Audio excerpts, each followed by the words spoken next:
ashram of Saint Ramana at Arunachala drew crowds of devotees on September the 1st to mark the completion of 50 years since Ramana first set foot on the sacred soil of this historic mountain shrine. From far and near they flocked for darshan of the holy sage, who by the severest austerities and profound contemplation has attained spiritual wisdom and serenity unique in the country.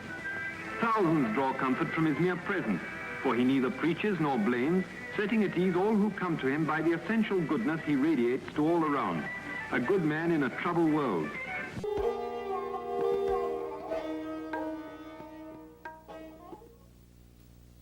He adhered to a punctual routine, which included going out for a stroll twice a day. At these times, he would walk up on the slopes of his beloved Arunachala hill, and if any attachment to anything could be said of him, it was surely an attachment to the hill. He loved it and said it was God himself, the spiritual heart or center of the earth. He seemed to never be so happy as when wandering around its slopes, and once remarked that there was not one spot on the hill where he had not set his foot. He also encouraged devotees to walk around the 8-mile circumference of the hill, as it has been well known from ancient times to be a very potent spiritual exercise.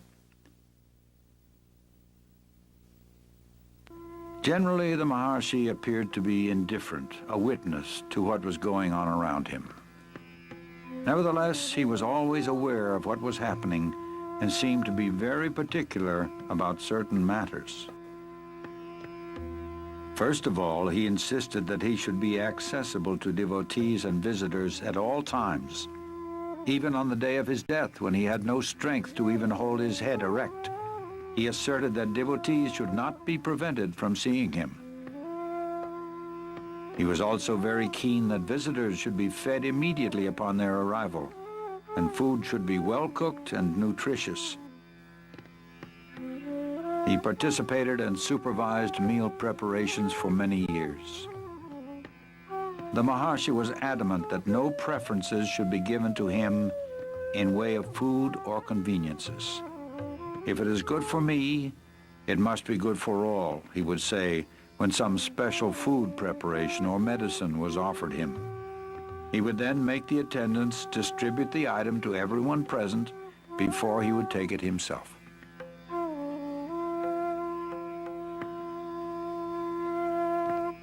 In his company, one would notice a total absence of distinction between men and women of different castes and creeds, of different races and religions, between a prince and a peasant, an ascetic and a householder.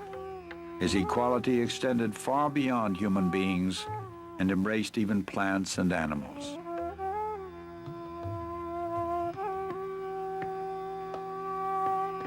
His love for and affinity with animals can be compared only to that wonderful child of Christ, St. Francis of Assisi. They all came to him, dogs, snakes, monkeys, crows, deer, peacocks, chipmunks, and cows, to name a few. Their silent language was known to him, and when he spoke, they understood and obeyed. He arbitrated the monkeys' quarrels.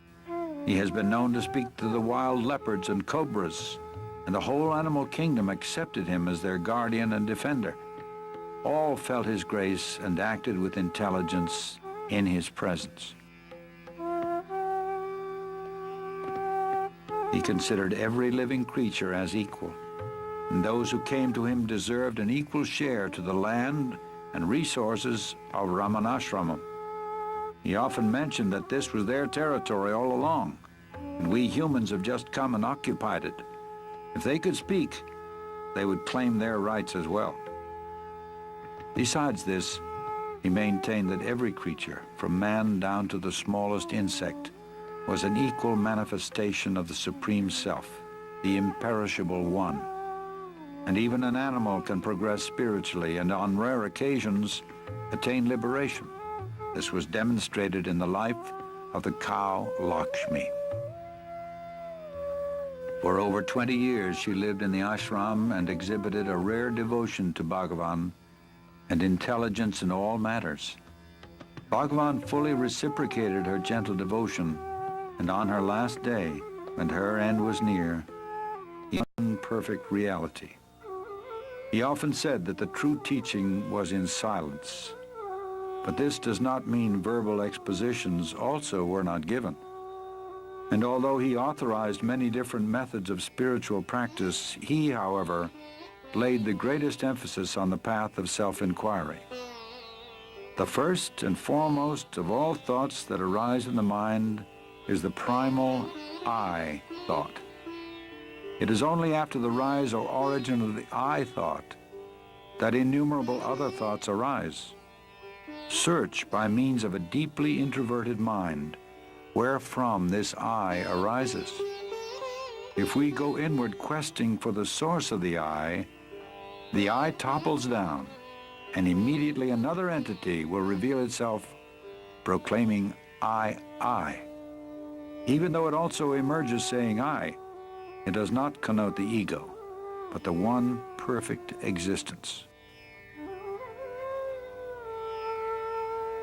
People of all religions came to him, and he never advised any of them to change their faith or abandon their creeds. He answered all their questions patiently, but in the end brought them round to the self. Know who you are, then all else will be known, he would say. To a question put to him about happiness, he replied, happiness is your real nature. You identify yourself with the body and mind, feel its limitations, and suffer. Realize your true self in order to open the store of unalloyed happiness. That true self is the reality, the supreme truth, which is the self of all the world you now see, the self of all the selves, the one real, the supreme, the eternal self, as distinct from the ego or the bodily idea for the self.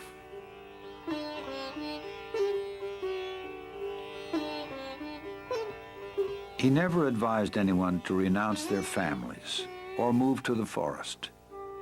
The obstacle is the mind, he would say. It must be got over whether at home or in the forest. And why should your occupation or duties in life interfere with your spiritual effort? By giving up activities is meant giving up attachment to activities or fruits thereof, giving up the notion, I am the doer. The practice of his teaching doesn't require outward rituals or ceremony. It takes one straight to the source of one's own being, which is the source from whence all religions spring and must ultimately resolve. It can be practiced by men and women of all walks of life, regardless of their environment.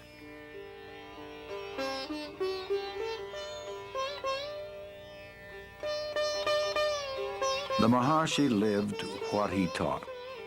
In fact, his life was the most perfect demonstration of the supreme state of self-realization.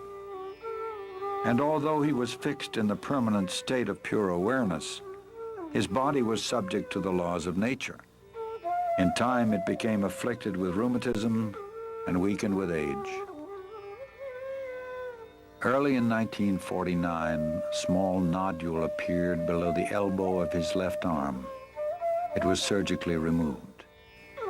It later reappeared and was diagnosed as a malignant tumor, which inch by inch ate up the flesh of his left arm, poisoned his blood, and finally rang down the curtain on a life of immaculate purity and grace. Throughout his final year, there appeared to be terrible suffering, but the Maharshi never complained. He seemed to be indifferent alike to the existence or non-existence of the body, being almost unaware of it. Devotees, seeing his gradual weakening and ominous symptoms, expressed their agony at his impending departure.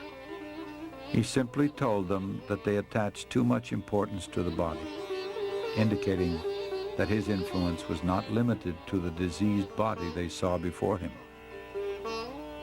When on April 13, 1950, a physician brought him some special medicine, he refused it, saying, "It is not necessary.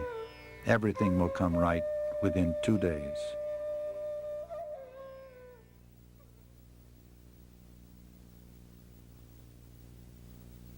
The next day, a long crowd filed past the open doorway.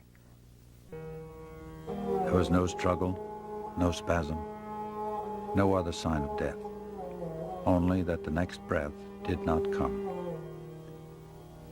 At that very moment, an enormous star trailed slowly across the sky and disappeared behind the holy Arunachala hill.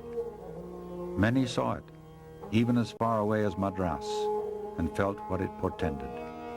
It was exactly 8:47 p.m., April 14, 1950.